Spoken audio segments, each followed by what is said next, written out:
Okay, we have standing by, I don't know whether to call him former or current African National Congress Nelson Mandela Bay Councillor Andile Lungisa on the line. Mr. Lungisa, thank you so much for joining us today. The reason we're speaking to you is about reports that you have been suspended. Can you confirm this for us? No, I received a letter yesterday around 1:30 from the provincial secretary of the ANC, Comrade Lulama, and then I'm given until tomorrow to respond to that letter. I've already submitted now my response to that letter. It cannot be correct from anyone who can say I'm suspended on the basis that a letter was delivered to me and then was given up until tomorrow to respond to that letter, which I've already filed my response to the provincial leadership, which I'll then wait for their response, and then and then I will take the matter also to the national office, because it is really an internal matter of the organization. You know how they say there's the pebbles before the stones. Just take us through some of the discussions that were taking place leading up to this event of you getting the letter. No, what I can be able to, if I can give you just a picture, you remember the NEC had its own meeting from the 28th until the 30th. On this, whilst the NEC was in motion, I was given a letter by the RTT coordinator in Nelson Mandela Metro, which was also attempting to suspend my membership, that I must step down as a councillor, I must step down in the BTT of Ward 2. And then I wrote a letter to the province raising the issue of misconduct in relation with the RTT coordinator, that you can't, when the NEC is in session, a member of the ANC receives a letter. But in terms of the response from the province, I never received a response on that complaint. What I've noticed is a letter which I received yesterday, which carries the content which was written by the RT2 coordinator. But this time around, it comes from the provincial secretary, almost with the same contents. My issue is very simple. I've responded into details on that letter, but it is an internal letter. I cannot be able to talk about what is contained. But what I know, Rule 25.17.2 of the ANC Constitution, it is very clear. If you are talking about my case, it's not even a case of corruption where the NEC took a decision about. It was a scuffle in the council meeting in 2017. I was already also taken by the ANC to the provincial disciplinary committee, which was cleared by that DC. You remember the leadership talk about people step down on the position. I stepped down as an MMC. I don't know which other position which I'm holding, because they are talking about a person who's an ordinary councillor. Because really, I'm simply saying through my own response, I will try and clarify how the constitution of the ANC works. I've detailed my own response. As a member of the ANC, I will never allow a situation where the same constitution of the ANC, including of the Republic, is violated, including my rights as a member of the ANC, is what is contained on my response. Mr. Lungisa, it's unfortunate that you don't want to let us into the contents of the letter, because that's what's going to be my next question. But you saying that the letter was asking you to respond, but reports are that the letter was a suspension letter.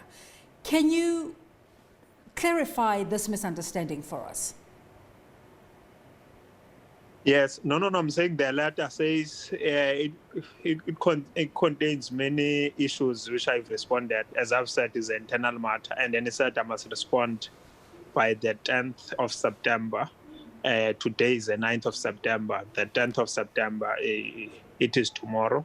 I think the ANC spokesperson will be better at the provincial level, will be better positioned to respond on that, because the letter which it was delivered to me is that I must respond by tomorrow, which I've already developed my response. I've already forwarded my response to the provincial leadership of the Eastern Cape through the email. I'm waiting now for the RTT coordinator to give the RTT coordinator a hard copy of my response, which I'll then await for their response. If I'm not happy with their response, because it's an internal matter, I will then appeal the matter to the national leadership. There's no step which can be skipped that we have suspended once their internal processes, where the ANC constitution is very clear what must be done, what are the rights of members of the organization. We are talking about here the movement which fought for the liberation of this country, which is the Mr. Lungisa, I really need to ask you this question. The constitution of the ANC is very clear what needs to be done. What is your relationship with the provincial ANC, and what are these rights of yours that you say are being trampled on? I mean, even on a national basis, the ANC has always reserved the right to recall its cadres.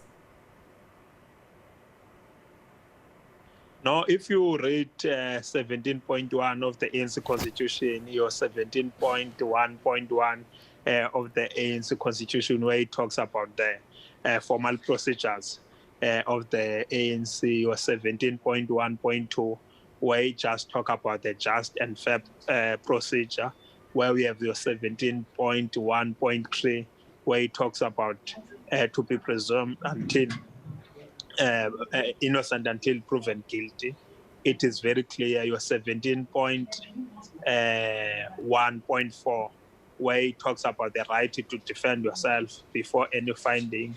Your 17.1.5, where you talk about the right to appeal. I'm simply saying those are the rights which are accorded to each and every ANC member, which it is contained in the constitution of the ANC.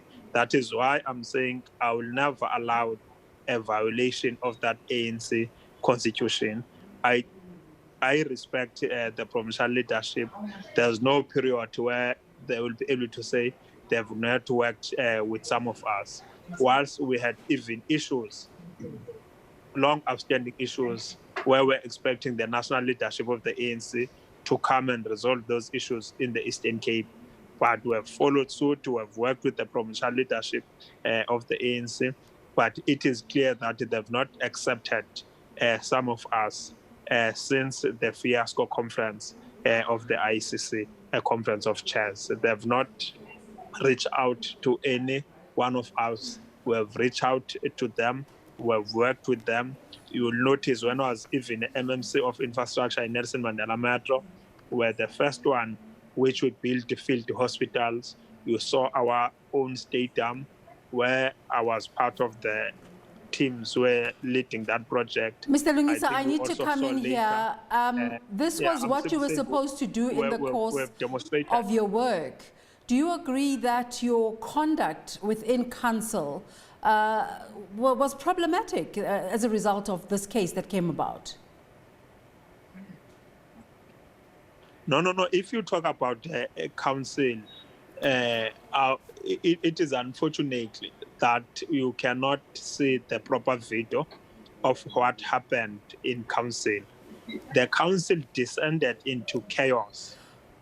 I became the victim. But Mr. Lungisa, we might not have seen that proper video. Mr. Lungisa, we might not have seen the video, but this matter has gone through court. I imagine court must have exhausted all of the evidence. No, I'm saying you can take a drive. Port Elizabeth is a city within South Africa. It's not far away. You can come to Port Elizabeth and ask every councillor who was in that meeting. There are 120 councillors in Nelson Mandela Metro, and ask what happened on that day. You will see it that Andile Lungisa never moved from his own area where he sits. He was attacked by 3 councillors. That version, it will never change. I'll be buried saying the same thing. That I defended myself against you can ask the video footage, not only the video footage, Yeah. including the pictures. You can see I was beaten at the back. So in why that does meeting court have a with the different phone. view? No one says anything. Hello? So why does the court have a different view? That's why, the court, I took the matter to the higher courts. The matter is within the Supreme Court of Appeals. We're waiting for the outcome of the Supreme Court of Appeal. That's why in South Africa, there are different levels of courts. If you are not happy with the outcome of the lower court, you go to the higher court. Okay. If you are not happy with that court, you even go to the Constitutional Court. Mr. But Lungisa, we it have seems time like constraints. when it comes to my case, it is a special case which cannot really be, I must not go to any courts, is the way I view it. Just to finish off our conversation, let me ask you if you are satisfied with the ANC's response to your request for the organization to delve deeper into the CR17 funding. Yes, I think the outcomes of the NEC, they're very clear that also the president will go to the Integrity Commission, but it will depend on the presentation by the president, whether he will unseal the sealed documents. Because if you go to integrity of the ANC, you must be able to present the full picture. We'll await for that process, whether we'll be able to confirm that we're happy or we're not happy. But we believe all ANC members must be able to present the documents.